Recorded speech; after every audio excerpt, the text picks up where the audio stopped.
कयहु नीक मोरे मनुभावा, यह अनुचित निह नेवत पठावा। भगवान शंकर ने कहा, आप हमसे पूछते हो तो मेरी सोच में बिना बुलाए नहीं जाना चाहिए। दक्ष सकल निज सुता बुलाई, दक्ष ने अपनी सभी बेटियों को बुलाया, पर हमारे बैर तुमहु बिसुराई, हमसे थोड़ा वैर भाव रखते हैं और हमारे पीछे उन्होंने तुमको भुला दिया। आपसे वैर भाव क्यों रखते हैं? तो शंकर जी ने कहा, ब्रह्म सभा हम संदुख माना। एक बार ब्रह्म सभा में हम बैठे थे और उस समय दक्ष आए तो सभी देव उनके सम्मान में खड़े हुए, पर हम ध्यान में थे, हम खड़े नहीं हुए। आखिर भले हम कितने बड़े हैं, पर है तो दामाद उनके, तो वो ससुर थे हमारे, तो हमको उनके सम्मान में खड़ा होना चाहिए, पर हम खड़े नहीं हुए। तेई तेई अब लगी करही अपमाना, उस कारण हमसे तो अनजान में उनका अपमान हुआ, पर उस बात को लेके वो आज तक हमारा अपमान करते रहते हैं। जब भी मौका मिलता है अपमान किए भी नहीं छोड़ते नहीं, इसलिए उन्होंने हमको बुलाया नहीं। हमरे बैर तुमहु बिसुराई, हमारे पीछे तुम्हें भी भूल गई।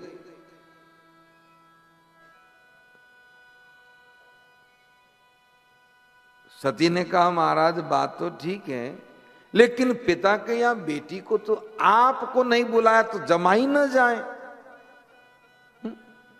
पर बेटी तो बाप के यहां जा सकती है,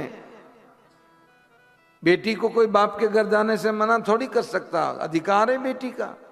शिव ने कहा, बिल्कुल तुम सही कह रही हो। यद्यपि मित्र प्रभु पितु गुरु गेहा, जाहू बिनु ही बुलाई न संदेहा। मित्र के यहाँ, प्रभु के यहाँ, भगवान के यहाँ, पिता के यहाँ बिना बुलाए जाना चाहिए, कोई संशय नहीं।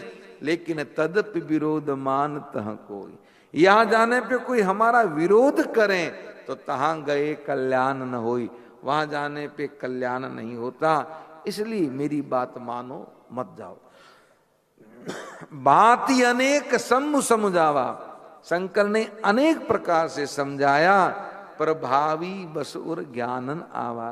भावी के कारण सती को ज्ञान नहीं आया। भावी क्या?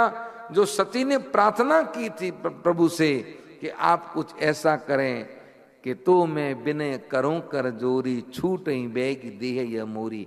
ये मेरा शरीर छूटे, और वह विनती अभी भावी बन गई और सती को शंकर जी की बात समझ में आई नहीं। तो आखिर में शिव ने गणों को संग दिया और सती से कहा कि जाइए। सती गणों को संग लेके पिता के घर को चली।